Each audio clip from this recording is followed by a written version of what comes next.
Guys मुझे आपसे एक क्वेश्चन पूछना है प्लीज। मुझे बताओ कि मैं इतना ब्यूटीफुल क्यों हूँ, मैं इतना खूबसूरत क्यों हूँ।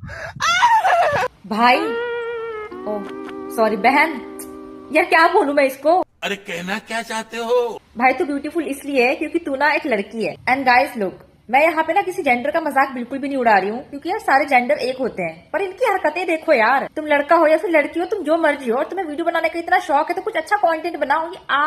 ये क्या होता है। यूट्यूब तो भाई अपग्रेड हो गया है, 15 जुलाई से नए पॉलिसीज आ रहे हैं, पर ये इंस्टाग्राम कब सुधरेगा यार कि ऐसे आलतू फालतू लोगों की वीडियो को वायरल नहीं करते। अरे क्या क्या करूं मैं इसका।